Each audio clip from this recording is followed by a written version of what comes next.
building that was made in 1855. It's a rich tapestry of history that has taken place in that building over all these years, and it doesn't have to cost the council.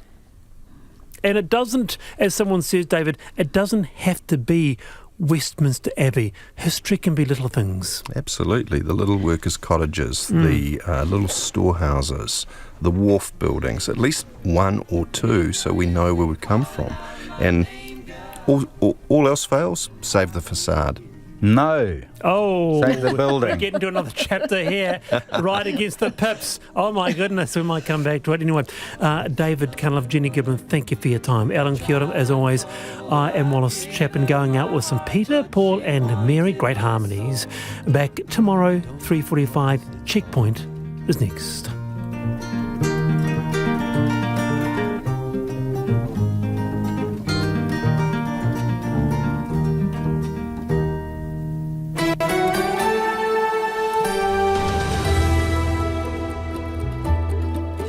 Te whakarongo mai koe ki te reo irirangi o Aotearoa. This is Checkpoint on RNZ National. I'm Lisa Owen. E haere ake nei, shut it down. Calls to close the Gloriavale Christian School following a damning ERO report. We speak to a former student and teacher who claims it's an abusive environment that's damaging kids. There's more details of the devastating Israeli airstrikes on a Gaza refugee camp. Back home, the grim financial forecast, thunderous interest payments, and a rising tide of mortgage defaults. So how bad and for how long? ASB's chief economist is live. Cattle rustlers raid a South Auckland farm, and we've heard that they're not the only ones. And the champion swimmer who's moving way out of his lane, Lewis Clareburt, is live. You can watch us live on the RNZ website and Freeview Channel 50. RNZ News at 5 o'clock. Kia ora, I'm Anna Thomas. Former Gloriavale members say the way children are treated at the community school is tantamount to abuse and they want it shut down. The Education Review Office says Gloriavale Christian School is not providing an adequate education for the approximately 139 students. Hopeful Disciple left Gloriavale in 2020 with his wife and 6 children who were traumatised from attending the school. You're getting taught that school is just a waste of time. We just have to do it because the government says we have to, but really just let me out into the workforce so I can work for the community. So the whole concept of education and learning is really, really downplayed right from a young age. And you can hear more shortly on Checkpoint with Lisa Owen. Oranga Tamariki is investigating whether support was being provided to a Lower Hutt toddler when he was killed last week. A homicide investigation is underway after ruthless empire Ahipene Wall died from violent injuries 10 days ago. Soumya Baumiripati reports. Oranga Tamariki last week refused to reveal whether it was involved with the family. Chief Executive Chapi Tikani has now confirmed Ruthless Wall was not under the agency's custody or care. But he says Oranga Tamariki is reviewing every interaction with and decision about baby Ru and his whānau, and will look at whether interventions could have occurred. The police investigation centres on 3 adults living at the same house. A lawyer has questioned whether police feared a gunman might have been hiding among Muslim worshippers outside Christchurch's Alor mosque. The inquest into the 2019 massacre has heard from police officers who say they tried to keep people away immediately afterwards, partly because of concerns about another shooting. A lawyer for some of the families, Catherine Dalziel, told an Armed Defenders Squad member that people were begging to get in to the mosque to help. My clients, and this is really important to them, they want to know, would have you been so cautious about there being a possible sleeper if you had been talking to a group of white people? I would have dealt with the situation the exact same way. Unemployment is tipped to keep rising. Stats NZ says unemployment is up 0.3% for the September quarter to 3.9%. ASB senior economist Mark Smith says they're forecasting further increases. We expect the unemployment rate to move above 5% by the end of next year. So what we are seeing now is the demand for labour remains reasonably soft, given the economic outlook remains reasonably uncertain, and it's really a sub-trend pace of growth we're looking at. A South Auckland cattle breeder says rustlers who stole 51 animals in a late-night raid have devastated years of genetic development.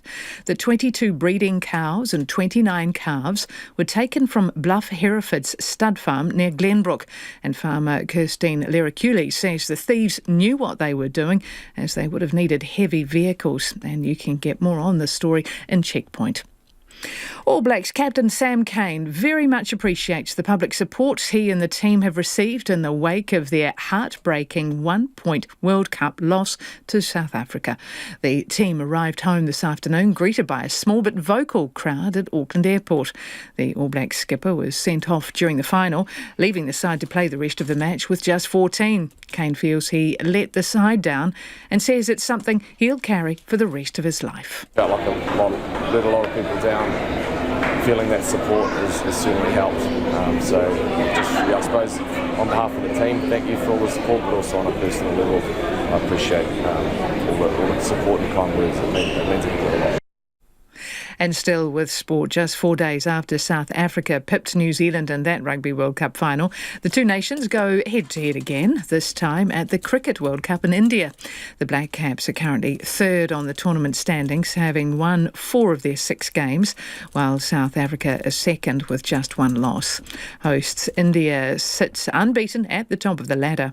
All-rounder Jimmy Neesham says the 2 losses they've suffered have been narrow ones and have provided valuable lessons. We competed for a huge portion of the 100 overs in both of those games up in Dharamshala, and obviously those are 2 of the strongest teams in the competition as well. And while you never want to go out considering losing as an option, I think the way the format of the World Cup pans out, it's sometimes just as important to lose narrowly as it is to win in some instances. Warriors winger Dallin Watene-Zelezniak has signed a new 1-year contract, keeping him at the club until the end of the 2025 NRL season. The deal ensures the Dally M Winger of the Year will extend his stay with the Warriors to a 5th season after initially joining the club in 2021. Former All Blacks Ryan Crotty is returning to the Crusaders for the next year's Super Rugby competition, 4 years after leaving to play in Japan. And US-based former Southlander Elliot Crowther has won the 4th stage of cycling's Tour of Southland, edging out Australian Kane Richards on the climb up the Remarkables. Richards' 2nd placing, though, earns him the Tour Leaders orange jersey with an 18-second overall lead. And that's the news. A conviction in the Whakaari White Island disaster trial. The court case seems to be about pointing blame as opposed to moving forward, and no amount of trying to prosecute somebody is ever going to bring anybody home. Israel strikes a Gaza refugee camp. It's clearly yet another tragedy in the already tragic fate of the 2.3 million people trapped in the Gaza Strip. And Eddie Jones leaves the Wallabies in a spin. My father grew oranges. I grow opinions. And on this issue, I can only tell you, I don't know. Unravelling the news. Morning Report, weekdays from 6 on RNZ National.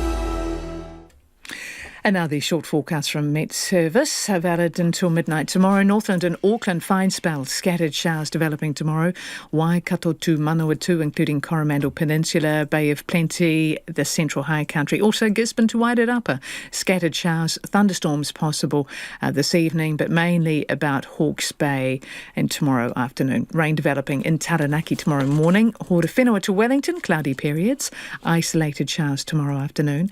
Bulla, Nelson and Marlborough mainly fine, but isolated showers today, scattered rain tomorrow. For Westland, scattered rain developing today, turning to showers tomorrow with thunderstorms and hail possible. Canterbury, North Otago and Dunedin, generally fine, but low cloud and fog near the coast at times. Scattered showers tomorrow afternoon and evening. For the remainder of Otago, Southland and Fiordland, cloudy areas with scattered rain about Fiordland.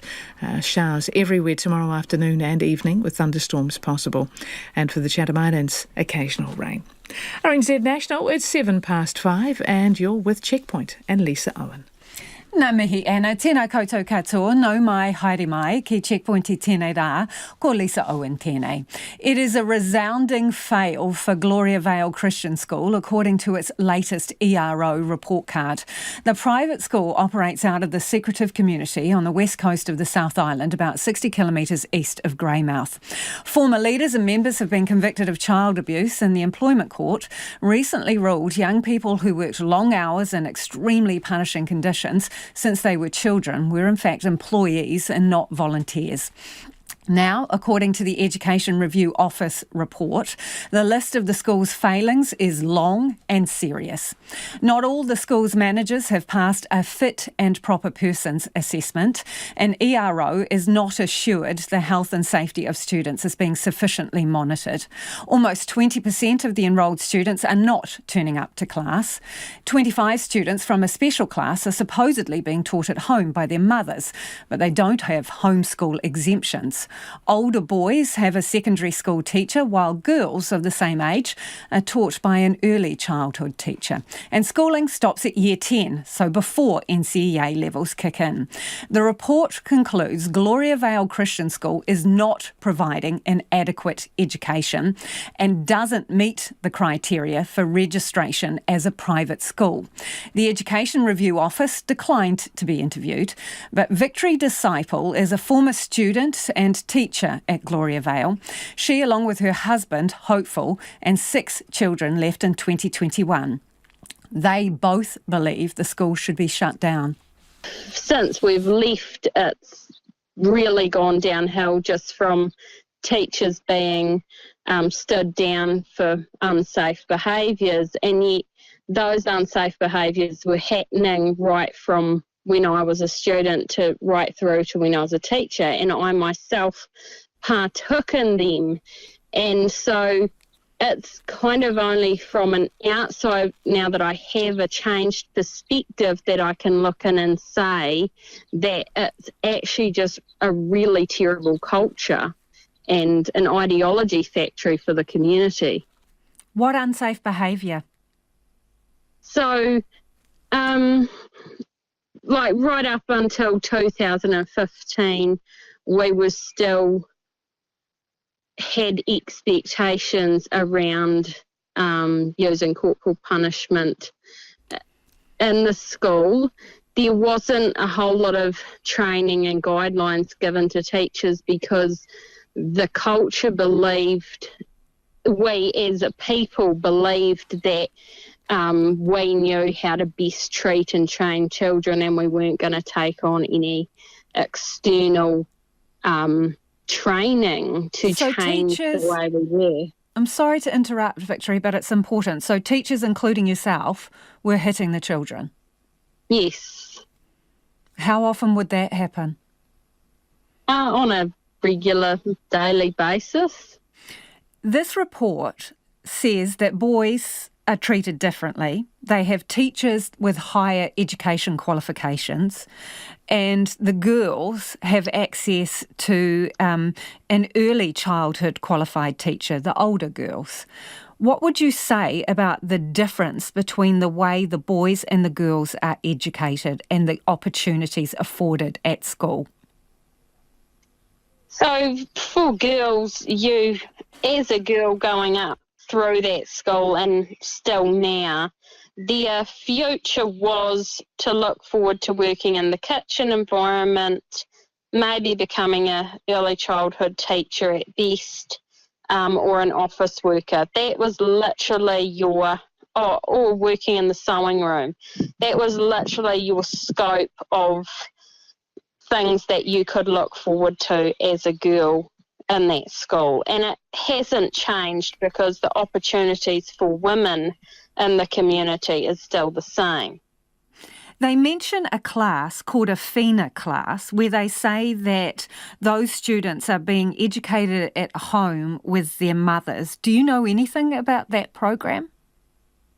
I've heard bits and pieces through talking to people still in Gloriavale.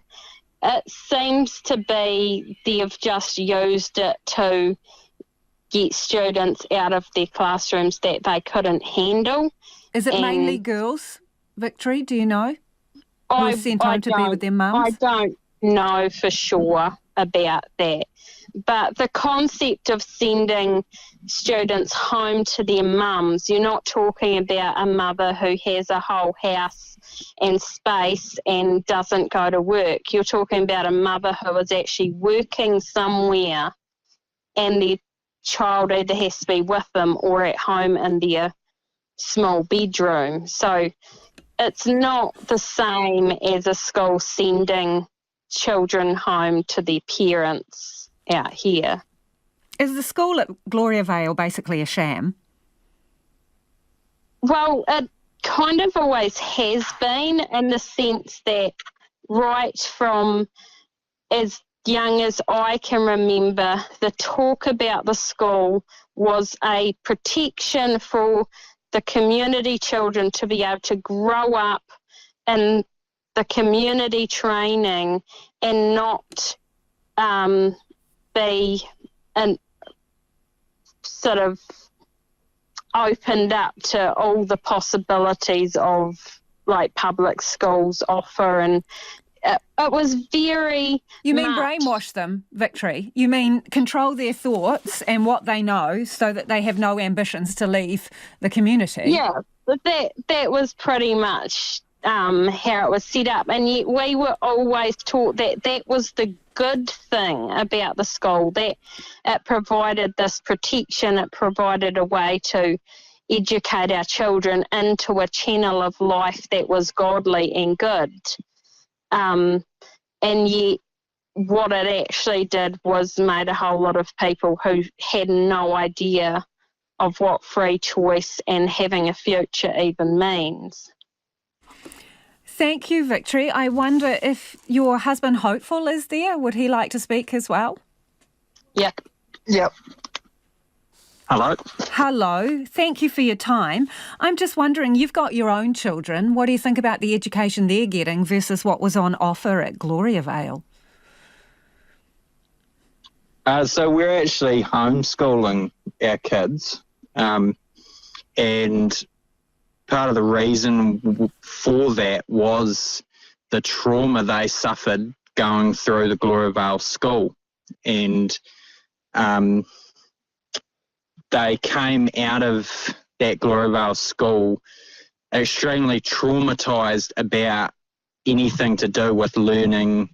And so we've had to work really, really hard just opening their minds to being able to learn, and, you know, the sky's the limit. What concerns do you have about the welfare of children that are attending that school? The concerns are, as actually pointed out, children are not allowed to have their own mind in Gloriavale. Breaking of the will is an integral part of the community mindset, and they believe it's biblical, this concept of breaking a child's will. And that is happening. Remembering that Gloriavale is an all-in life. They try and make distinctions between the school, the community, the workplace and all that, but it's all in one. And so the school just literally mirrors the mindset of the community. And so, yeah, the children are not allowed to have their own mind. Hopeful, in your honest opinion, is breaking the will of a child like that, is that tantamount to abuse? I believe it is. Absolutely. We've spent the last 2 years having to try as parents to undo the incredible amount of damage that we caused our own children. And it's been heartbreaking as our children have become more confident to talk to us and tell us things and tell us how afraid they were of us, tell us how much we hurt them, and to just listen to them. And yeah, my heart just really breaks every time I realise that I've got 50 or so nieces and nephews still in Gloriavale, and their parents still believe that this is a good and right way to treat your children. So what do you want ERO to do? Well, I would like to think that school is fixable. Yep, I can. But all my experience with Gloriavale and the leadership and people's ability and openness of mind within Gloriavale, I just can't see the changes happening that would need to happen to make it a safe school where the education of children is paramount. So shut it up. Yeah. Shut it down? Yeah. That was Hopeful Disciple, and before that I was speaking to his wife, Victory. ERO says it will conduct another report into that school within the next 12 months. Let us know your thoughts, 2101 on text, tweet us at Checkpoint RNZ, and the email address checkpoint@rnz.co.nz should that school be allowed to continue to operate. Why or why not? 18 minutes past 5, Kia amo tonu mai, do stay with us. You're listening to Checkpoint on RNZ National. Buckle up, because household interest payments are expected to double by mid-next year, forcing more borrowers to default on their mortgages. In its latest financial stability report, the Reserve Bank is forecasting the average share of disposable income used to pay interest will hit 18% in 2024, double the lows of 2 years ago. People who bought homes in 2020 and 2021 at high debt-to-income ratios are expected to feel the most pain. About 2/3 of mortgages that were fixed at very low interest rates during the pandemic have now rolled over to pricier loans, although the Reserve Bank says most borrowers have so far been able to cut discretionary spending to make ends meet. But there is a rider, and it is a chunky one, that could all change if the job market softens and people start losing work. Well, joining us now is ASB Chief Economist Nick Tuffley. Hi, Nick. Hello. Hey, the stats for employment aren't looking that great, so are we moving into a softer labour market and a perfect storm? Well, we're moving into an environment where the jobs growth is likely to be relatively flat. We did see a slight dip in employment in the third quarter, but to put in perspective, we've seen some very strong growth over the number of months ahead of that. But yes, it's an environment where we'll see unemployment rise, and one of the key drivers of that is actually just the strong growth in the number of people coming into the country. So there's a lot more people putting their hand up and saying, hey, I'd like a job, and more of those people are missing out because we're just not creating jobs in the way that we were. So are we bringing in too many people through immigration than is good for the economy? Oh, well, I think it just means at the moment a lot, that strong flow of people in does mean we've got an extra growth in the number of people available to work.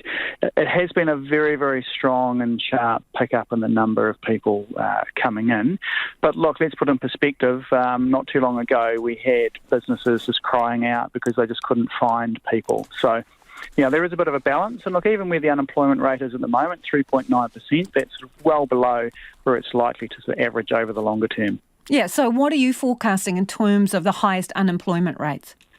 We think we'll see unemployment heading up to sort of around about 5% as you're getting through to the end of next year. So that's getting into that territory where, from the Reserve Bank's point of view, it'd say, there's a bit more slack in the labour market. It does mean wage growth is likely to be moderating back to something sort of a bit more normal. Okay, so those rates that you're talking about are hitting over 5% unemployment. It's coinciding when the bank is forecasting interest payments to be around their highest as well. That can't be a great combination. Yeah, well, with the two of them together, that's where you're getting pressure. I suppose the issue is really going to come down to, first of all, the extent of the interest rate increases. It's still going to mean that they're relatively low by historical standards. And yes, there is a lot of pressure on some people, but by and large, overall, we're going to see debt servicing costs relative to people's incomes well below the peak that we saw during the global financial crisis. But there will be some pockets Where unemployment matters, it's really down to, look, if you get people who lose their job and can't find one very quickly, those are the people who are likely to find the pressure is most acute, because that's the point where when you sort of rapidly lose your income and can't replace it very quickly, that's how you get into challenging times very quickly. How many people are you expecting to default on mortgage payments? Well, with that, what we've seen with the figures that the Reserve Bank published today is when it's looking at loan defaults we've seen today, they're actually extremely low, even when you go back over the last 10 years. So we're sort of rising from the lows, and where the Reserve Bank's projections show, based on data from banks, is yes, you're going to see a rise, but it's still going to look quite low compared to even what we've seen over the last 10 years, let alone what we saw around about that sort of 2009 period when, floating mortgage rates were upwards of 11%. When you talk about 5% unemployment, is that going to be enough to cool inflation? What we're expecting to see is inflation to gradually head down to sort of roughly around about 3%, sort of around the end of next year, give or take. It's a slow process in getting inflation down. Part of it is that wage-related pressure. We also do have other pressures that are still around. You've got fuel prices very high. It still costs quite a bit to build a house, as an example. Things like council rates are going up very, very quickly as well. So there are still some things that mean it's going to take a while for inflation to get down to a level that the Reserve Bank's comfortable with. Good to talk to you, Nick. Thanks for joining us. That's Nick Tuffley, who is Chief Economist at ASB. It is 23 minutes after 5 and you're at Checkpoint on RNZ National.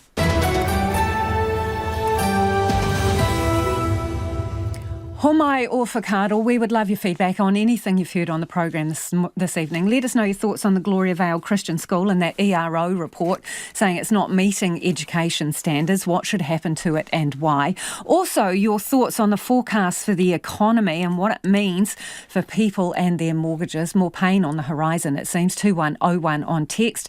Tweet us at Checkpoint RNZ, or the email address is checkpoint@rnz.co.nz. Time for the headlines now. Ko Anna Arnold.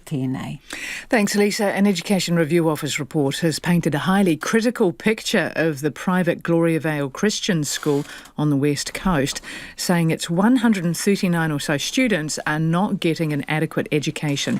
Former Gloriavale residents Victory and hopeful Disciple told Checkpoint the community used the school to crush children's free will and should be shut down. The Reserve Bank is warning that household interest payments are expected to double by the middle of the next year. The bank's financial stability report says those who bought homes in 2020 and 2021 are expected to feel the most pain. ASB Chief Economist Nick Tuffley told Checkpoint unemployment could hit 5% by the end of next year. The Christchurch terror inquest has heard that an armed defenders squad team leader told his commander the Alor mosque was safe for paramedics to enter, but it took another 15 minutes for them to do so. CCTV footage from the mosque has today been played to the inquest for the 51 people killed in the March 2019 shootings. Murderer Raymond Ratima has taken the parole board to the High Court over its decision not to grant him parole. He was jailed for life for murdering 7 family members, including his 3 sons in Masterton in 1992. He's arguing bias could have been a factor in the board's decision to keep him inside. And All Blacks captain Sam Cane says he feels he let the side down by being sent off in Sunday's World Cup match against the Springboks in Paris, which the South Africans went on to win. The All Blacks arrived home today, and Cane says he appreciates the public support they've received. Those are the headlines. Lisa? Thank you, Anna. Sticking with the theme, All Blacks coach Ian Foster's reign ended today as he touched down in Auckland after the Rugby World Cup campaign in France. Foster now hands over the team to new coach Scott Robertson, even though the two haven't spoken following New Zealand's World Cup final loss. Sports reporter Felicity Reid was at the airport as a small but vocal group of supporters welcomed the team home. So many questions, Felicity. Let's begin with Ian Foster. Long flight home. Did he have time to reflect on his years as All Blacks coach? that was quite a long flight home for him, and he was saying that he was enjoying the opportunity to turn off the phone. He didn't really know how to work the in-flight Wi-Fi, so he had a bit of a nap. It was a lot of time, I guess, for reflection when you can't actually work your technology. But he was saying that once he touched down, on that reflection of looking back over those 11 years that he has been associated with New Zealand rugby, he himself was quite happy, but he was proud of the team as well. And that wouldn't have been the way that he had planned on signing off his career. But Foster says he'll leave it to the media to assess his time as coach. But he did have these parting words. I think I got dealt a bunch of cards, probably more different than any other All Black coach in many different ways. In terms of the governance of the game, the leadership of the game, COVID, a whole lot of different things. And all I can say is I did the best I could. OK, someone else who's had a bit of an opportunity to look back at the All Blacks' last game is Captain Sam Cane, who picked up the red card in the final. What did he have to say today? He wasn't shying away from that red card and the impact that it actually had on that final game.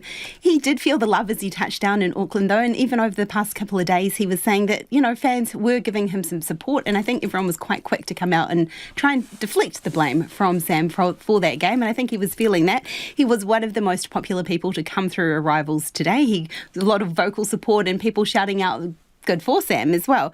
And he's also been feeling support from his family. My mum actually said to me, if it was my boy who'd been in this situation, how would you want him to feel? You wouldn't want him to beat himself up. So try not to be too hard on myself. But yeah, I think it's something that I'm going to have to live with forever, unfortunately, and it's going to hurt for a while. And despite all of that disappointment and all of what he must be feeling inside, Sam was one of the last to leave the international airport today.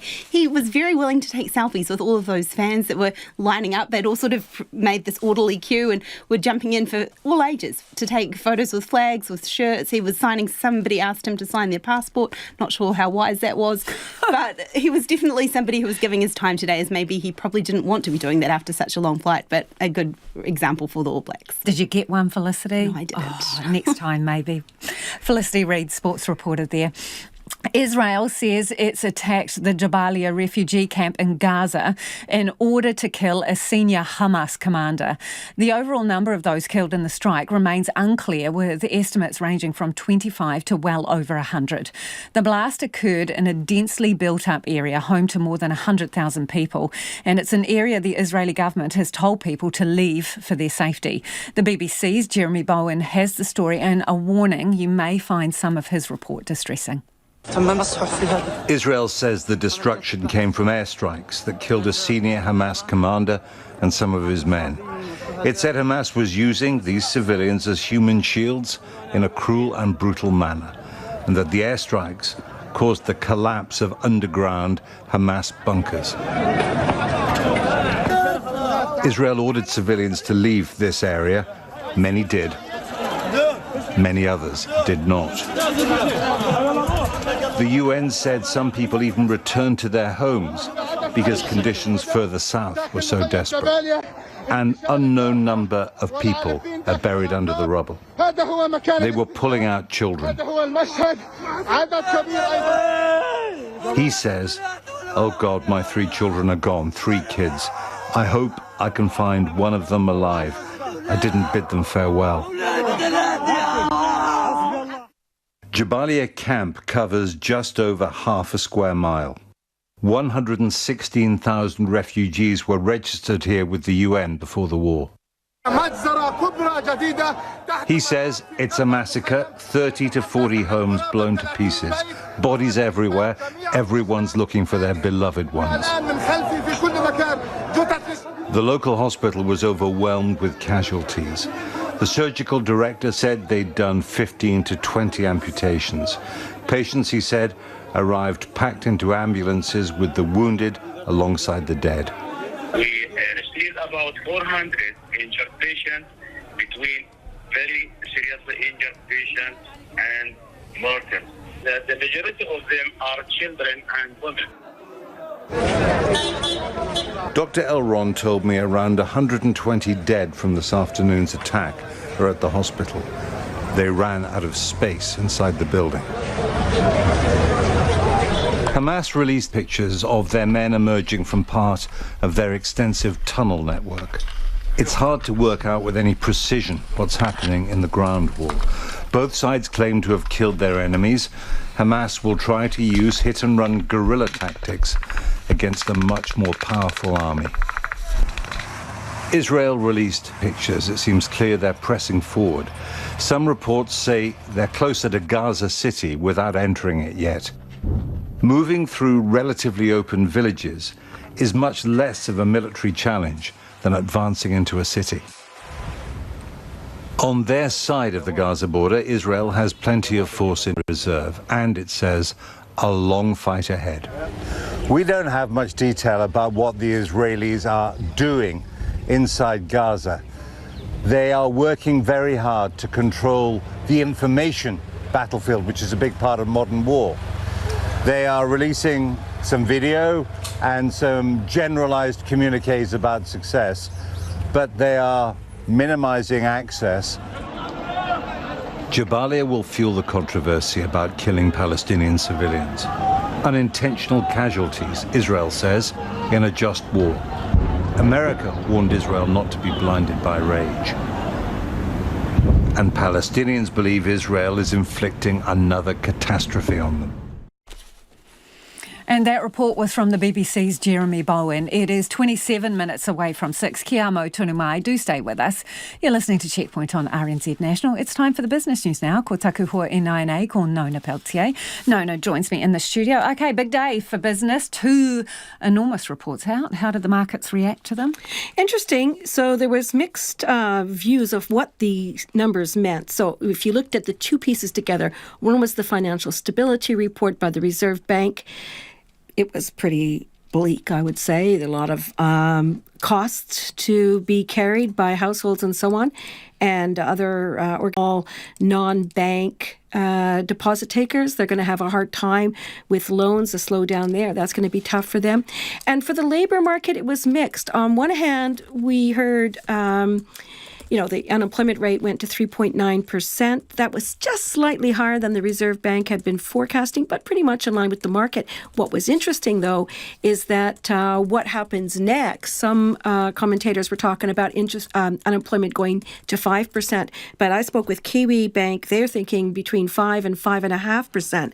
That's higher than the Reserve Bank has been forecasting, and they were looking, not quite that high. And so what Kiwi Bank is saying is that the next move in monetary policy will probably be a rate cut because that the economy is slowing pretty quickly. So one of the other things they said was that unemployment is likely to rise if we have a shallow recession. That was their forecast. If it's a deeper recession, it could be worse. So at this stage, it's up in the air where the Reserve Bank might go from here. But certainly there's an awful lot of risk. And so what did that do in the markets? Well, the New Zealand dollar fell. And I guess that's because some of the people in the market are expecting our interest rates to ease back, that there may not be another rate hike. Other economists thought there would be still. So we'll see what happens there. But we were at 58 US cents, 91.7 Australian, 47.8 pence. Now, interestingly, in the Asian markets, we saw share market sluggish ahead of the U.S. Federal Reserve announcement that's going to come overnight on interest rates. So there's a bit of risk there. People are a little bit cautious, but not in our market. Why would that be? Well, possibly because they looked at these numbers and thought, gee, if unemployment is here, wage growth is slowing, positive for companies. So equities, we rose nearly 1%, 0.9%, a 93-point gain to 10,851. So the market, what we're seeing suggests that they're thinking maybe interest rates won't go up and that wage growth is going to continue to fall. And so unemployment will rise. And so that's probably maybe a better deal for companies. Thank you, Nona. Ka kite. That's Nona Peltier with Business News. An international law expert suspects calls for a ceasefire in the war between Israel and Hamas will be ignored. Aid agencies have been pleading for an immediate ceasefire to allow for the safe delivery of life-saving supplies to civilians.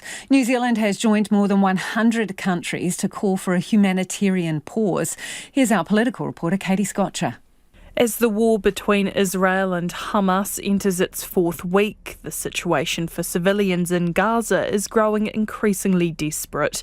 Jackie Southey from Save the Children says conditions there have reached crisis level. There is little to no food, little to no water, no electricity, almost no fuel to keep many of the necessary pieces of infrastructure like hospitals running, and there is no place of safety. Save the Children is one of the many aid agencies calling for a ceasefire so that life-saving supplies can be delivered. We're calling for a ceasefire for the mothers who are writing their children's names on their hands so they can be identified if they are killed, for the mothers who are giving birth amid rubble instead of a hospital room or having C-sections without anaesthetic, for the mothers whose children are missing, most likely buried under rubble. The United Nations Security Council has made 4 failed attempts to secure a ceasefire resolution. The United States and Russia have blocked the proposals. At the weekend, the United Nations General Assembly called for an immediate, durable and sustained humanitarian truce in Gaza. The resolution also demands all parties comply with international law, ensure aid can get into the Gaza Strip, and that all civilians held captive are released. New Zealand voted in favour of that statement. We supported the statement that was made by 120 countries at the UN, which was very clearly calling for humanitarian truce so that we can actually get assistance and aid into civilians in Gaza and in this conflict, and that's really important. But incoming Prime Minister Christopher Luxon won't go as far as explicitly calling for a ceasefire. Waikato University international law professor Al Gillespie says ultimately there is little difference between a humanitarian truce and ceasefire. With the General Assembly, the call was for an immediate, durable and sustained humanitarian truce, leading to a cessation of hostilities. That's not quite a ceasefire, but it's a very similar type of non-binding pause so that you can get humanitarian assistance into the area, whereas a ceasefire is more of a binding commitment where there's a complete cessation of hostilities for a short-term period. Al Gillespie says calls for a ceasefire would likely be ignored. Israeli Prime Minister Benjamin Netanyahu has already rejected calls for a ceasefire with Hamas. Israel sees this as a war that needs to be pushed to its conclusion, and they're willing to go to foremost lengths to achieve that. And so while we argue what the differences are between truces, ceasefires and pauses, it's an academic discussion because it won't stop Israel in its relentless advance. Back home, Christopher Luxon has spoken to one of his MPs about a strongly worded email they sent to a member of the public about the conflict. In the email, senior National MP Chris Bishop likened Hamas's actions in Israel to the Holocaust. Christopher Luxon says the language used was strong and shows there's high emotions from both sides. RNZ approached Chris Bishop for comment but didn't receive a response. That report from Katie Scotcher. It's 20 minutes to 6 and you're with Checkpoint on RNZ National. Homai or whakaaro, do keep your feedback coming. A lot of you getting in touch about the school at Gloriavale. We'll get to some of that shortly. Don't forget you can text us on 2101. You can tweet us at Checkpoint RNZ. And the email address is checkpoint@rnz.co.nz. It's time to go to the headlines. And Anna again, ko Anna anō tēnei. Thanks, Lisa. The Education Review Office says the West Coast's Gloriavale Community Christian School is not providing an adequate education. Not all of the school's managers have passed a fit and proper persons assessment. Almost 20% of students are not turning up for class, and older girls are taught by an early childhood teacher, not a secondary school one.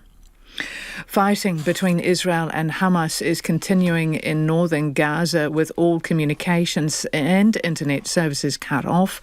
Earlier, the Israeli military carried out an airstrike in Jabalia to kill a senior Hamas commander. Estimates of the airstrike's dead range from 25 to well over 100. Bolivia has cut diplomatic ties with Israel, accusing it of crimes against humanity in its military operation in Gaza. Colombia and Chile are recalling their ambassadors in Tel Aviv. A former Hawke's Bay-based mortgage broker has been accused of using fake pay slips to apply for loans for herself and her clients, totalling $2.91 million in value. Natalie Ann Carter has pleaded guilty to 8 of the 15 charges filed against her in the Napier District Court. And Te Whatu Ora figures say preventable hospital admissions for babies and preschoolers are up 66% in Auckland and 35% in the rest of the country since June 2022. Auckland community paediatrician Dr. Jen Russell says there was less virus exposure in the COVID lockdowns and children are being hit with several viruses at once. And Lisa, those are your headlines. Thank you, Anna. It took half an hour for paramedics to enter Alor Mosque after the March 2019 massacre. The inquest has heard at least 2 armed offender squad members had deemed the mosque safe to enter, and outside worshippers pleaded with police to let them in to help. Timothy Brown was in court in a warning. His report contains distressing details. A second armed offenders squad member has detailed his frustration at how long it took to get paramedics to assist victims in Alor Mosque on March the 15th, 2019. At about 1:57pm, I came from the room, which I now know to be the education/function room 1, and into the large prayer room at the back of the mosque where there were multiple people I believe to be deceased. On the left-hand side, I heard a male coughin and he looked to me to be in a serious condition. The officer says soon after he deemed the scene safe enough for paramedics to enter and called for ambulances to come forward to the mosque at 2:04pm. Another officer had already made 2 attempts to bring ambulances forward at 1:59pm and then 2 minutes later. However, paramedics did not enter the mosque until 2:15pm, about half an hour after the gunman had left the area. The officer was one of only 3 trained AOS members left at the scene on Deans Avenue when the first AOS team left at 2:06. He says, as a result, he was in no position to provide first aid to victims. If I was inside the mosque, then there's no one outside protecting us while we're trying to deal with victims inside.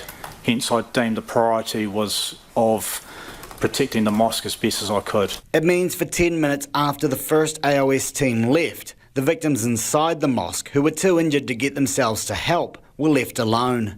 A lawyer for some of the victims' families, Anne Tui, says the husband of one of her clients, Zechariah Tuyan, was on the phone to emergency services and writhing in pain throughout that time. Did you know that at least one Shaheed within the Masjid Al-Noor was on an active 111 call to St John from about 1:47 to 2:21? No. She asked the officer if he knew about the victim. He can be seen on the CCTV footage for the 10 or so minutes that the police weren't within the mosque, rolling around the floor, and he can be heard on that phone call sounds that indicate that he was in significant pain. I wasn't aware of that. Zechariah Tuyan became the 51st victim of the terror attack when he died about 7 weeks later in Christchurch Hospital. The AOS officer says the delays in getting ambulances to the scene caused him frustration on the day. Another AOS officer told the inquest it was clear there were multiple victims requiring serious medical attention. I saw a male sitting against the wall who had bullet wounds in the upper leg. He was sitting upright with his back against the wall and his eyes were open looking at me. I provided him reassurance, telling him that I was there to help him and telling him to stay with me. I removed the male's trousers and I applied a tourniquet to that leg. On completion of this, my attention was drawn to a gurgling sound coming from the person in the very corner of the room. The officer says that man was among a pile of bodies, most of whom were dead. The man had suffered a gunshot wound to his neck, which the officer described as catastrophic. He says as he went to get a bandage, he spoke to another man, though he cannot recall his specific injuries, and he provided treatment to another who had been shot in the upper body. As I was attending to these victims, I quickly became aware that my IFAC, which contained one of each basic personal medical supply, was insufficient to deal with multiple patients. Soon after, that AOS team was alerted to shots at Linwood Islamic Centre and left the area. The 10-minute wait for victims began. Catherine Dalziel, a lawyer for the families of 31 Shahid, says outside, worshippers were begging to get into the mosque to provide help to their friends and family inside. At least 2 police officers have given testimony that they didn't allow those worshippers inside the scene because, in part, they feared another potential gunman may be hiding among them, what they call a sleeper. Ms Dalziel asked the first officer if the fact the worshippers were Muslims had any influence on the officer's concerns. My clients, and this is really important to them, they want to know, would have you been so cautious about there being a possible sleeper if you had been talking to a group of white people? I would have dealt with the situation the exact same way. The inquest continues tomorrow. It's 13 minutes to 6. Kia amo tonu mai. Do stay with us. You're listening to Checkpoint on RNZ National. Cattle rustlers have hit a South Auckland stud, swiping more than 50 cattle with them priceless genetics.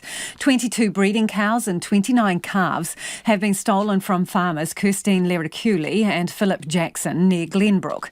They only bought the herd at the beginning of the year, and it seems they're not the only ones that have been targeted. Kirstine Lericuli says the cattle were taken during a wet night from a pretty remote paddock, and the thieves knew what they were doing. So we've been trying to figure out, would they have fit on a truck or would it have needed to be a truck and trailer? But we're not the only farm that it's happened to, and somebody else has got footage further down the road in their farm of a truck that they're calling a furniture truck. We don't know if it's related at all, but it's out of place in the middle of the night in that remote area.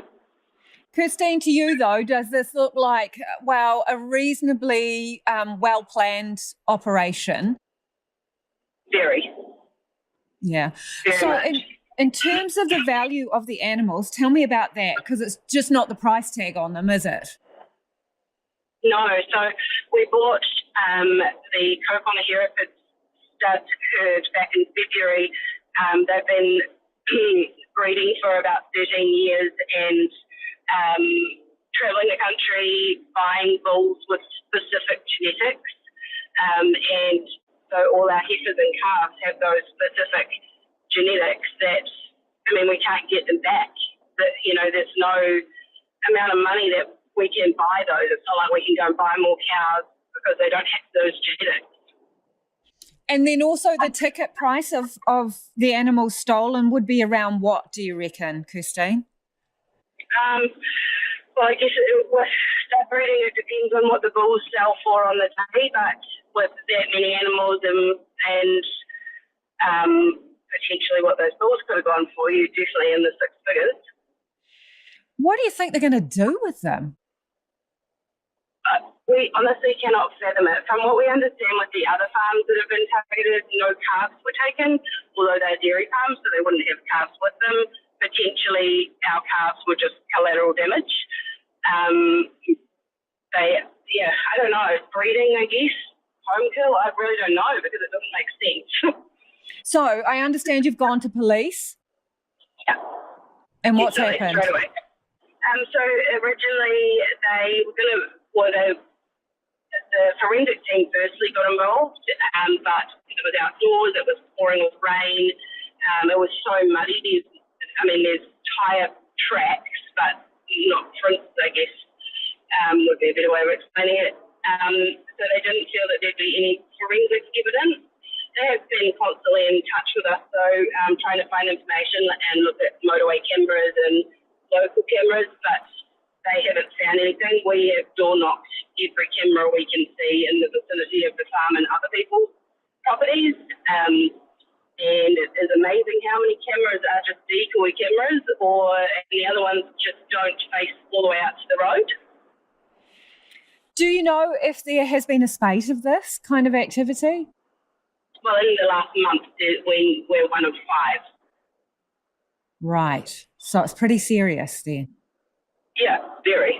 And how do you feel about it? Because, you're working hard on the land. I can't even use the words to tell you how I'm feeling about it. Absolutely gutted, but the other words probably aren't fit for the radio. So what would you say to anyone who's being offered cheap cattle? Well, regarding our cattle, they've got really distinctive ear tags because they're stud animals, so they've got names on their tags. But, I mean, surely New Zealanders are smart enough to know that really cheap cattle would be a red flag, and to call the stock agent and call the police. And that's farmer Kirstine Leraculi. Now, the police say that despite efforts to identify those responsible, they have exhausted all lines of inquiry, but should new information come to light, they are open to reassessing the matter. So anyone who knows anything can contact police on 10 5, or you can also contact Crime Stoppers anonymously on 0800 555 111. 0800 555 111. Champion swimmer Lewis Clareburt is refusing to stay in his lane. The multi-Commonwealth Games medalist is moving from the capital to Auckland to ramp up his Olympic campaign after ongoing problems securing a training spot at Wellington Council-operated pools. Clareburt's 50-metre lane bookings were being cancelled at short notice, disrupting his intense training schedule in the vital lead-up to the Games. But Auckland has a lot more options, so he's on the move, and champion swimmer Lewis Clareburt joins us now. Hi, Lewis. Evening. So it's full steam ahead for the Olympics, eh? And Auckland's going to be part of that. Yeah, I guess so. It's, it's exciting, right? Like, we've got 9 months to put in the final preparations, and I'm just genuinely excited for what the next 9 months holds and what Auckland has to offer. So what was going on in Wellington where it wasn't working out for you with the pools there? Yeah, I guess there was a range of issues, but mostly, it's all just a huge distraction from what my job was at hand. And, I wanted to focus on being able to swim fast, and, do my thing of swimming fast. And I thought I was being withheld from doing a lot of that. So, my best next option was to move up to Auckland to try, make sure I can give myself the best opportunity to stand on that podium next year in Paris.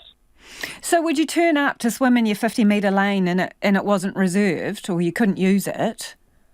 No, we actually had, at least since January this year, really good space. We were getting, one or two of us in a lane each, which was really good. The environment around the whole pool was tough. And, we were trying to operate a high-performance environment in a community facility. So I have a lot of empathy for, the council, I guess, putting their hand up and allowing us to be there. But it was, really difficult to be able to try and hold that performance sort of mindset in the community facility. What else was tough about that environment? You had some issues with social media too, I understand.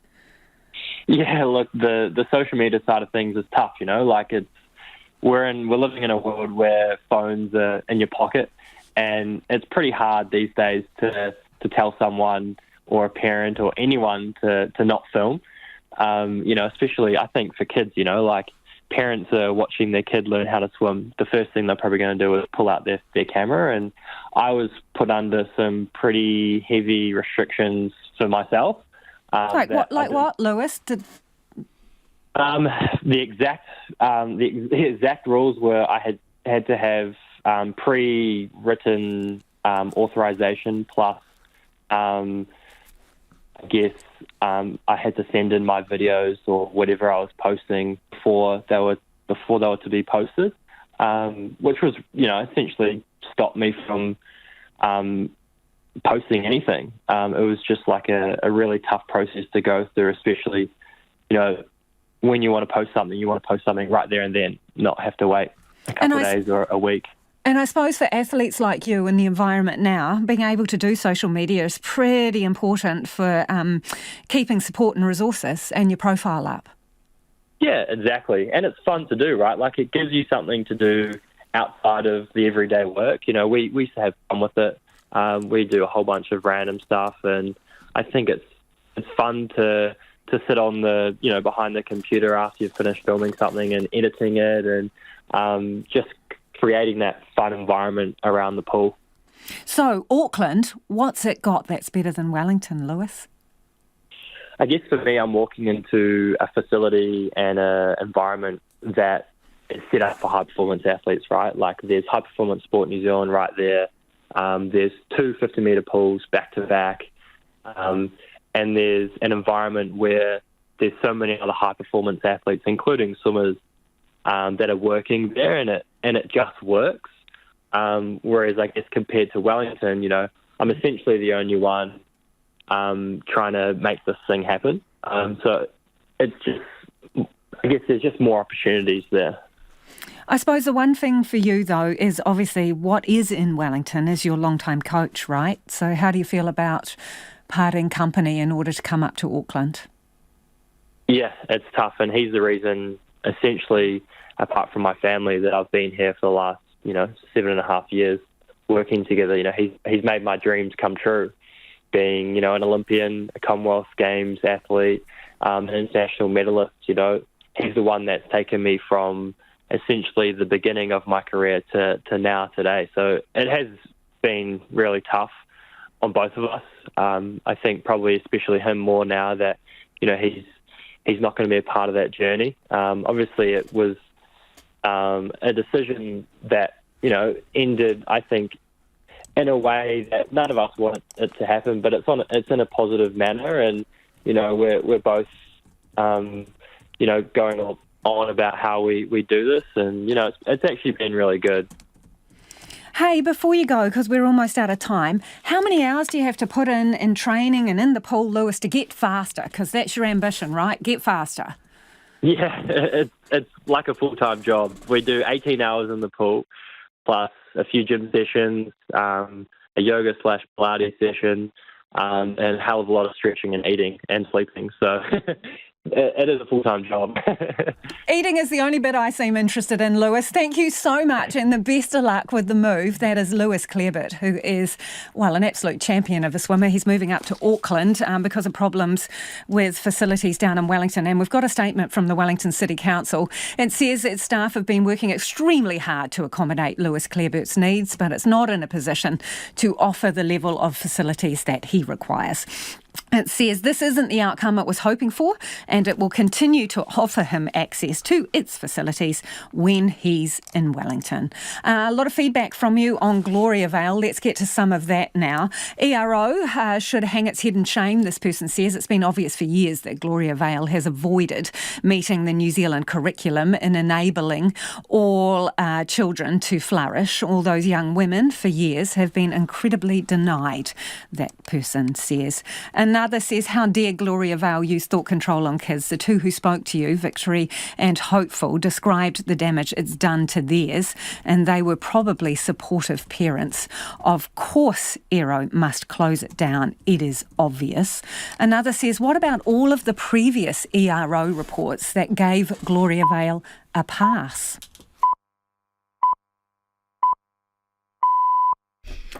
RNZ News at 6 o'clock. Good evening. I'm Anna Thomas.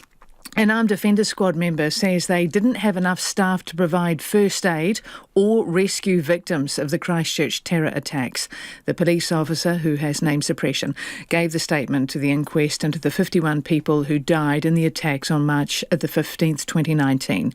He told Anne Tui, counsel for some of the victims' families, that at one point there were only 3 armed offenders at Alor Mosque. Did you radio comms or Zero Alpha to tell them that? No. I believe at that stage the forward commander was there and he knew what the situation was, and I assumed that he would be bringing PST staff in to, obviously I said I was waiting for the ambulance staff to arrive. The squad member says he was gutted he couldn't go inside and give first aid, but the mosque perimeter had to be guarded.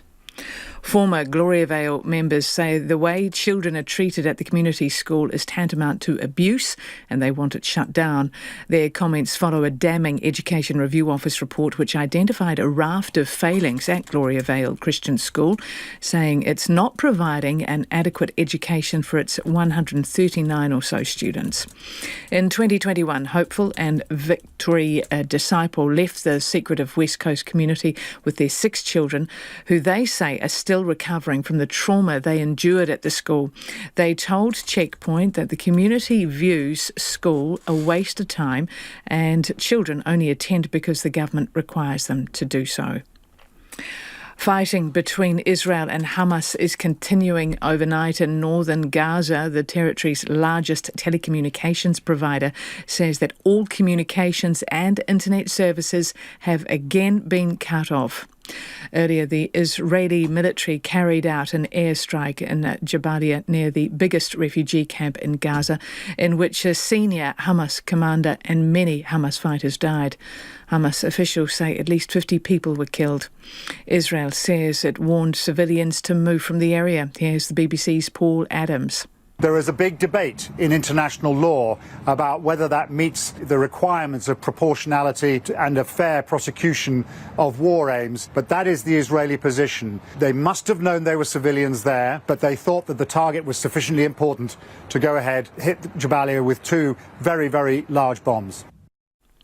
The Employers and Manufacturers Association says the rise in unemployment means households will be spending less. Stats NZ says unemployment has increased to 3.9% in the 3 months to September.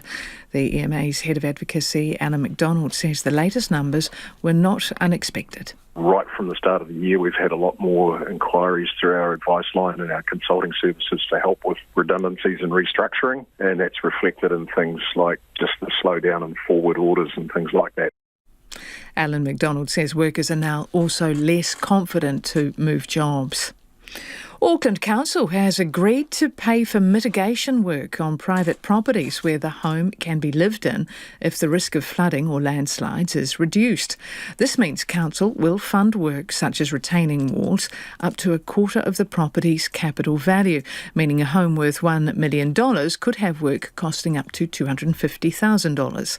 Recovery Office Deputy Manager Mace Ward says an estimated 100 homes are in that category. They could be as simple as a retaining wall. They could be as simple as diverting water away from the home. It could be lifting the vents on a house so that water doesn't flow underneath the house potentially, even to a point of lifting the house itself. A Christchurch councillor admits the council collectively failed residents affected by the stench that followed the Bromley wastewater treatment plant fire. An independent review has found the council's response was both poor and slow. People have complained about nausea, headaches, worsening asthma and deteriorating mental health due to the smell. At a council meeting today, Councillor Jani Johansson scolded the council for its response. Both Mayor Phil Major and Council Chief Executive Dawn Baxendale apologised. A South Auckland farm has been devastated by the theft of more than 50 breeding cows and calves. In a late-night raid, the cattle rustlers stole 22 breeding cows and 29 calves from Bluff Herefords near Glenbrook, costing the stud farm years of genetic development. Farmer Kirstine Nericuli says it was a well-planned attack and the thieves would have needed heavy vehicles. We're not the only farm that it's happened to, and somebody else has got footage further down the road in their farm of a truck that they're calling a furniture truck. We don't know if it's related at all, but it's out of place in the middle of the night in that remote area. Police say they've exhausted all lines of inquiry and the matter has been filed. However, should new information come to light, they are open to reassessing the matter. Departing All Blacks coach Ian Foster is proud of the team's performance at the Rugby World Cup, where they finished second to South Africa. He and the team touched down in Auckland this afternoon. Foster says he'll leave it to the media to assess his time as coach, but had this reflection on his stint in the top job. I think I got dealt a bunch of cards, probably more different than any other All Black coach in many different ways. In terms of the governance of the game, the leadership of the game, COVID, a whole lot of different things, and all I can say is I did the best I could. Ian Foster has been involved with the All Blacks for 11 years, and that's the news. Tomorrow after 1pm with some optimism around the Cricket World Cup, sports writer Dylan Cleaver tells me about his list of modern New Zealand cricket greats like Brendan McCullum, Stephen Fleming and Neil Wagner, and who he's left off the list. Plus Grant Morris on the so-called forgotten war. 70 years since the ceasefire, he asks why more New Zealanders don't know about our history in the Korean War. That's on Afternoons with Jesse Mulligan from 1pm tomorrow here on RNZ National. And now the short forecast from Met Service until midnight tomorrow. Northland to Taranaki, also Coromandel Bay of Plenty, Gisborne, Hawke's Bay and the Central High Country. Rain or showers, possibly heavy, clearing from Northland and Auckland and areas near the west coast tomorrow. However, thunderstorms and possible downpours elsewhere tomorrow afternoon and evening. The remainder of the North Island, partly cloudy, isolated showers in the afternoons and evenings, possibly thundery about northern Whanganui and Manawatu, also tomorrow about Wairarapa. Nelson, Marlborough and Buller mainly fine, however isolated evening showers inland with thunderstorms possible. Low cloud or fog about the Kaikoura coast. Canterbury, Otago and Southland fine apart from fog and low cloud near the coast and isolated afternoon and evening showers for inland Canterbury with thunderstorms possible. Westland and Fiordland mainly fine, however patchy light rain about Fiordland tomorrow, spreading to Westland at night. And for the Chatham Islands, rain developing this evening. RNZ National, it's coming up to 6:08 and you're with Checkpoint and Lisa Owen. Kia ora rā, Anna. No mai hoki mai. This is Checkpoint, ko Lisa Owen tēnei. 8,000 more people are out of work than in the previous quarter of the year, and another 7,000 aren't getting as much work as they would like. Data from Stats New Zealand has unemployment sitting at 3.9% for the September quarter, and economists reckon it's going to increase even further over the next 12 months. And with fewer job vacancies being advertised, the number of people who aren't getting enough work or are underutilised, as they say, jumped 0.5%. Finn Blackwell has the story. The unemployment rate was largely in line with market expectations and slightly above the Reserve Bank's forecast of 3.8%. Stats NZ data for the 3 months ended September shows the underutilisation rate was more than 10%. The Employers and Manufacturers Association says the numbers were to be expected. Right from the start of the year, we've had a lot more inquiries through our advice line and our consulting services to help with redundancies and restructuring, and that's reflected in things like just the slowdown in forward orders and things like that. The Business Collective's head of advocacy, Alan MacDonald, says the rise in unemployment will change household spending patterns. If unemployment rises, people tend to hunker down. We're already seeing not as much churn in workforces as we were seeing 6-12 months ago, where people were quite happily moving between firms. I think you're seeing that reflected in a number of the different indexes where people looking for work or people in work are less confident about shifting. ASB senior economist Mark Smith says unemployment is forecast to increase further still over the next 12 months. We expect the unemployment rate to move above 5% by the end of next year. So what we are seeing now is the demand for labour remains reasonably soft, given the economic outlook remains reasonably uncertain, and it's really a sub-trend pace of growth we're looking at. That makes it a potentially difficult time for people looking for work. The supply side of labour, working age population growth was the strongest in 3 years, and that's really what we're seeing is more people come into the labour force. So that balance is tilting towards more slack appearing in the labour market. And as a result, the unemployment rate has been moving higher. Trade Me Jobs says it's seeing the most job applications since 2018. Sales Director Matt Tolich told Midday Report there's been a corresponding fall in the number of job listings. Listing numbers are down 7.9%, and that is across all of our sectors. Right now, it's really hard to tell what's next for the job market. We're kind of in this slow period until the next government is formed. Meanwhile, wages rose 4.3% for the year, with pay in the public sector outpacing growth in the private sector. Business owners and locals in the shadows of Mount Ruapehu are eagerly awaiting some certainty about the future of the mountain. Discussions are still ongoing between the companies bidding to take over operations on the mountain and interested parties such as the local iwi and the Department of Conservation. Our reporter Jimmy Ellingham has the story.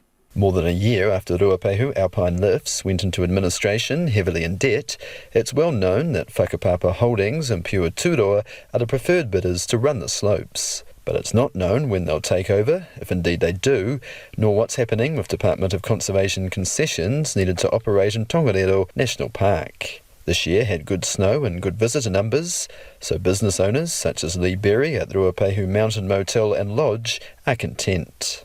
Skier numbers themselves, the vibe was never like completely packed. You know, you didn't have hundreds of calls looking for accommodation. We filled up during the weekends, but midweek was quite quiet. But the cycle of the weather was also wetter and colder and a bit more miserable during the midweek, but good on the weekends, which was great. Great for the town to have, you know, like full capacity weekends. Earlier this year, the ski season was in doubt altogether, and Mrs. Berry noticed a different clientele. Even some of our regular love Mount Ruapehu, always ski Ruapehu, had posted even before the ski season started, you know, oh, no, I've booked my Queenstown holidays, this date, and this date, you know, sort of thing. So they'd already had that organised because they couldn't guarantee that there was actually going to be anything happening on Ruapehu. Fingers are crossed, the coming months will provide certainty. We paid the bills for the year, which was great. We haven't come away with a huge pocket full of money, but at least we're still, you know, viable type thing. We'll get through till hopefully next season. There's always that what's going to happen. Still, you know, everyone's still, well, we don't know what's going to happen for next season. And it's that not knowing, again, that is causing businesses to pause before investing in the future. Colin Baker, who runs Ruapehu Scenic Shuttles, is in that boat. Everybody thinks that we're back to normal. We're nowhere near normal. He says the winter weekends were extremely busy from Matariki onwards. For the ski season, that delivered better than expected, to be honest. I would definitely say it was busier than last year. Last year and the couple of seasons before that were tough due to the pandemic. TCB ski board and bike director Ben Wiggins isn't shy of using the C word. I'll be honest, it was literally back to pre-COVID numbers. Who was buying was a little bit different, but the overall numbers, they were definitely back to pre-COVID, which was really exciting. He says the conditions played their part in attracting new people to the slopes. We had just almost like a dream cycle, which was great. So we had snow during the week, like Monday, Tuesday, Wednesday, and then it would be clear and sunny, you know, like Thursday, Friday, Saturday, Sunday. So it's almost unheard of for it to be so consistent all season. So the skiing was fantastic. The Ruapehu District Mayor, Weston Curtin, acknowledges the importance of knowing who will run the ski slopes. It is imperative that, of course, we get some security with the business. People will be making their minds up as to whether or not they replace some of the equipment, some of the assets that they've got, including vehicles. We understand that, but I guess it's just a matter of time as to where it's all going to unfold and land. So it's a waiting game. He says the busy season this year boosted the local economy, and he's hopeful new operators can be in place before too long. We have interested parties that are dealing with the ownership issue, and of course the government will be no doubt be negotiating with local iwi and various other interested stakeholders in the area. So I think the real important thing here is that let's just deal with the issues step by step, and hopefully we can resolve that over the summer months so that come next year in June, July, we're set to go with a good ski season. RAL received a $7 million support package from the government earlier this month to ensure ski field operations can continue until March.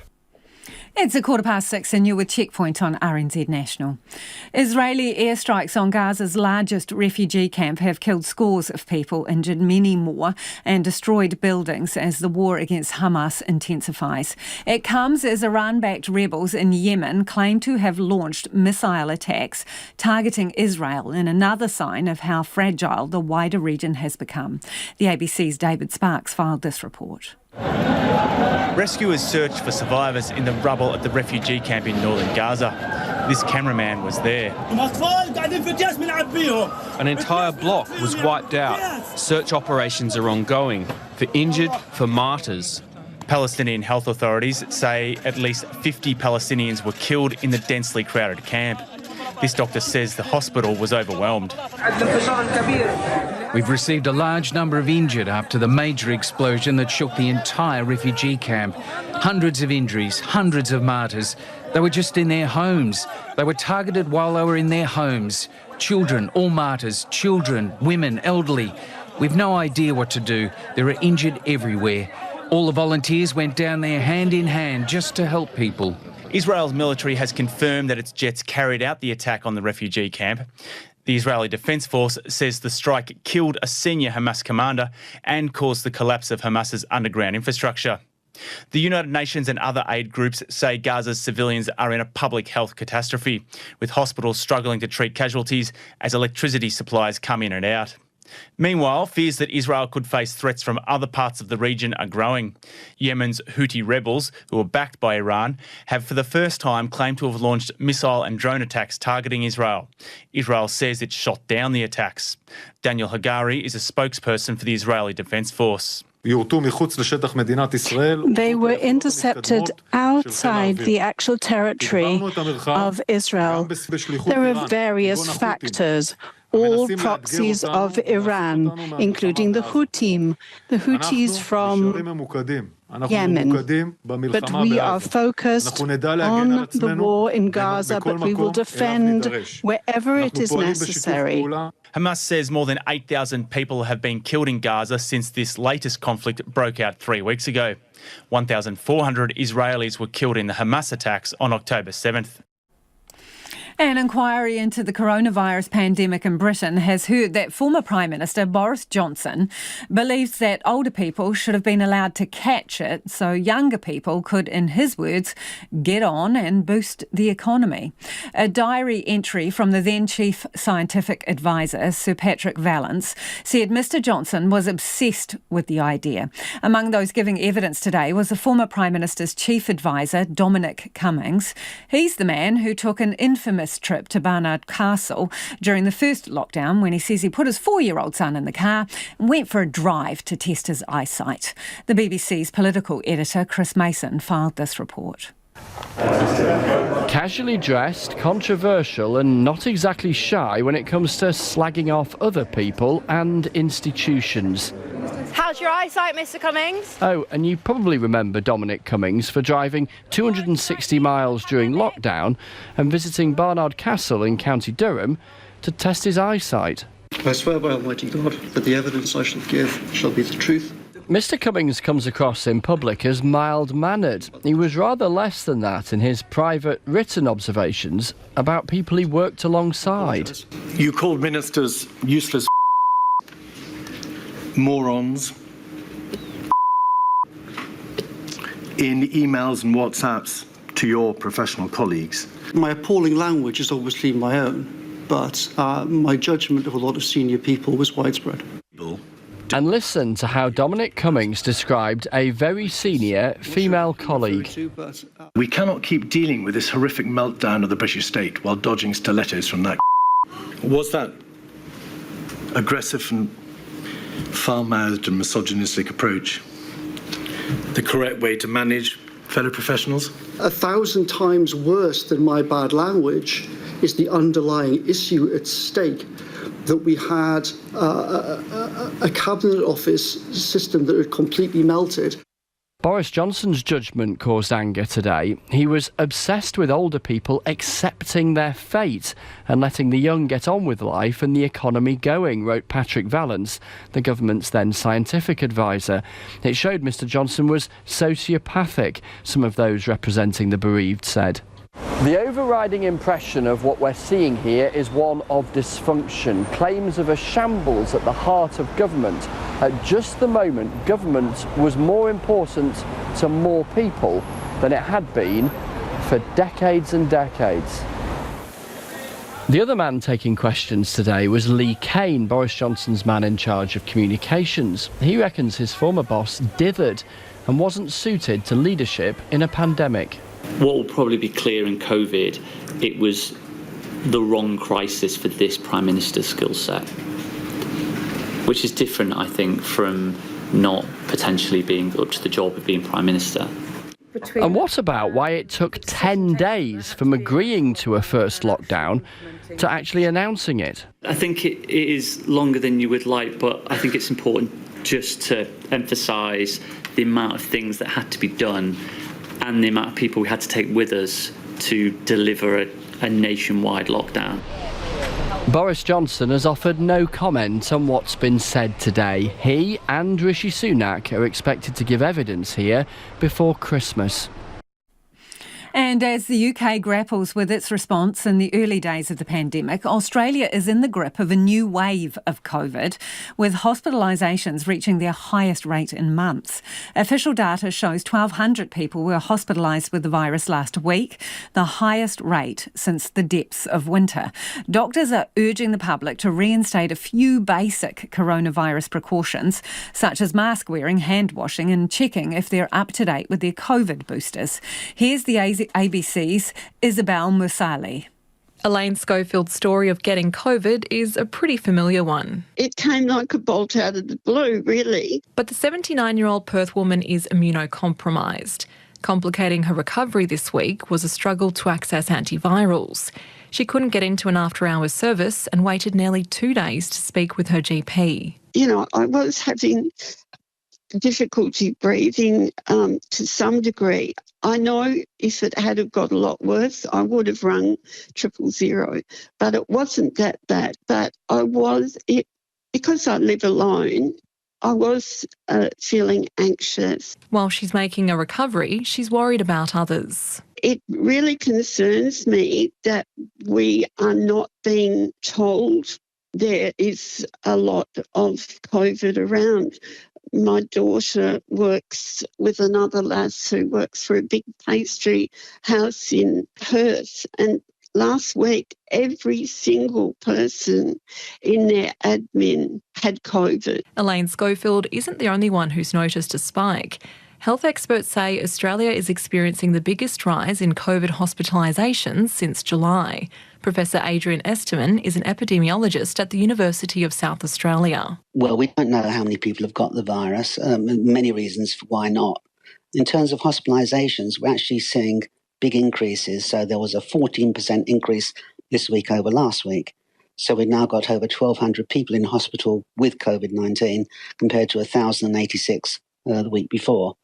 So we're starting to see case numbers go up. No matter how inaccurate they are, we're starting to see them go up. We're definitely seeing hospitalisations going up. We're seeing ICU admissions going up. There were 33 last week, 28 the week before. The one thing we're not seeing going up is deaths. But again, trying to get accurate death information is getting more and more difficult as well. He says we should be particularly concerned about older and vulnerable Australians. And when asked if he's worried about hospitals being stretched with this wave... These waves are getting slightly lower each time we have one because more and more people have been exposed to either the virus or to vaccination.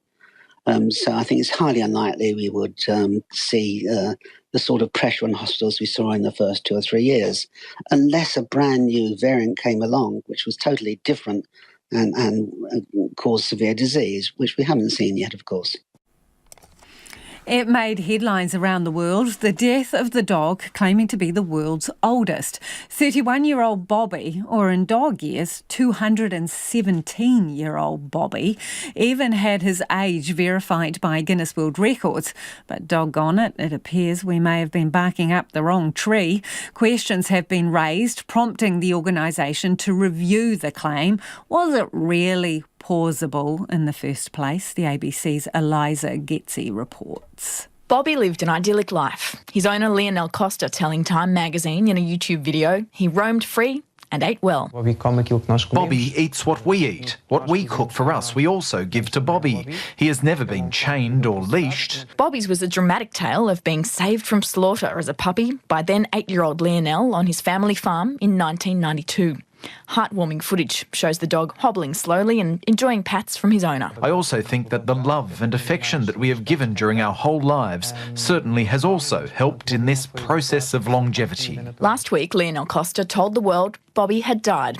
It was his age upon his death that prompted international headlines. Apparently, he was 31, a staggering 217 years old in dog years. Vets, including Mari Hickey and her colleagues at the Small Animal Specialist Hospital in Prospect, west of Sydney, were shocked to hear it. Everyone basically said, 31? Really? Guinness World Records said Bobby was registered in 1992 with the Veterinary Medical Service of the municipality of Leiria in Portugal, who confirmed his date of birth. The organisation also said the Portuguese government's pet database verified Bobby's age. But now it's told the world today it's aware of questions surrounding the legitimacy of the record and is reviewing them. Groups including the Royal College of Veterinary Surgeons in the UK have expressed scepticism. One of its members told The Guardian Guinness World Records needs to provide irrefutable evidence if it wants to maintain integrity. Dr Mara Hickey says it's a complex situation. We always want to take any type of claim for age with a grain of salt. Sometimes people remember things differently, and sometimes it can be true. There is no easy way to age a dog. It's not like they're a tree that we can cut down and count their rings. All we can do is look at physical exam findings, see the quality of their teeth, but there's a lot of things that can actually make even what we look at difficult to evaluate. Online.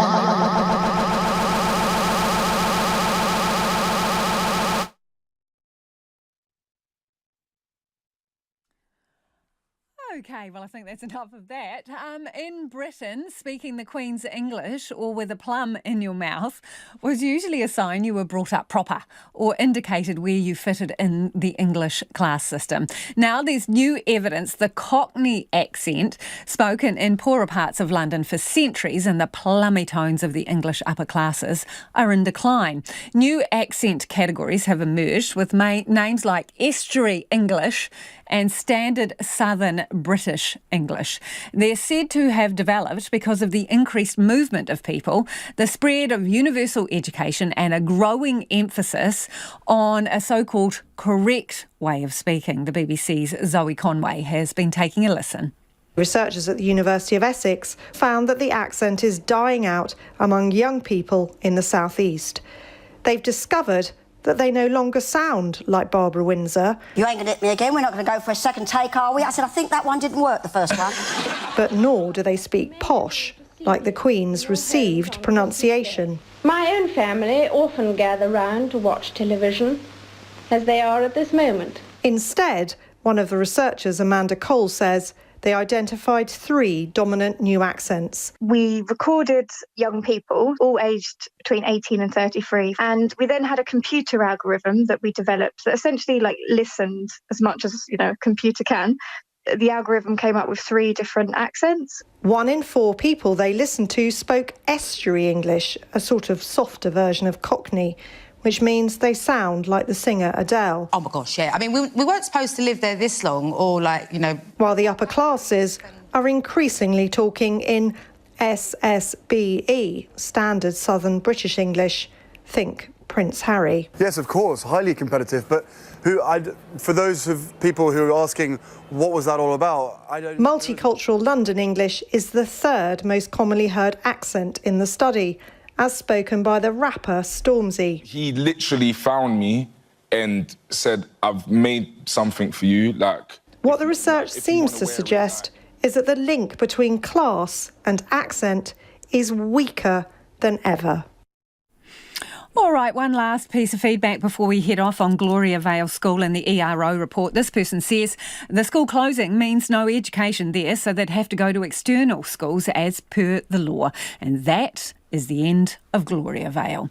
Well, that's us for the night. The Late News team's going to keep you updated throughout the evening. And don't forget, if you missed anything, you can find Checkpoint on Spotify, Apple or wherever you get your podcasts from. Ko te kaupapa tuatahi a pōpō tomorrow from 5 a.m. First up, don their lycra and shave their legs. Oh my goodness, it can only mean one thing. They're on the cycle tour of Southland, the Tour of Southland cycling race, that is. Tune in at 5 a.m. to hear all about that tight lycra and shaved legs. RNZ News headlines at 6:30. I'm Todd Zahner. A member of the Armed Defenders Squad has told the Christchurch terror inquest that they didn't have the numbers to provide first aid or rescue victims. Former members of the Gloriavale Christian community say its school should be shut down. Hopeful and Victory Disciple were speaking to Checkpoint after a damning Education Review Office report.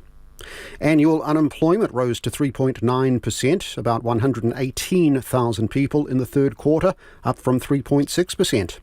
And in France, an antiquities dealer denies lying to an elderly couple over an African mask that he bought off them for $160 and sold for more than $4 million. The dealer told a court he didn't know the true value of the rare 19th century piece made by the Fang people of Gabon. Those are the headlines. Our next news and weather is at 7. In 1993, Peter Ellis was sent to jail for abusing children at the Christchurch Civic Creche. So if I'd gone to tour the other two places, the Civic Creche case may never have been. But Peter Ellis said he didn't do it. Well, you don't even think you're going to deal with something like this, so how do you deal with it when it happens? It was awful. Conviction, the Christchurch Civic Creche case, tells the full story of the case that has gripped a nation for more than 30 years. Follow Conviction on Apple Podcasts, Spotify, or wherever you find your podcasts. And you can listen to the series every Sunday after the 7 p.m. news on RNZ National. 28 minutes to 7, it's time for Trending Now. We begin with the detail. The new government's vowing to take a hard line with gang members, including those with tattoos showing gang affiliations. I have a message for all the gangs threatening New Zealanders. My government will not stand for it. The new powers would include a ban on gang patches in public, similar to anti-bikie laws already in force across several states in Australia. It'd give police the power to stop gang members gathering in public with an order which would last a week, and they could be stopped from associating with each other for 3 years. Firearms prohibition orders. The policy would also ban gang insignia like patches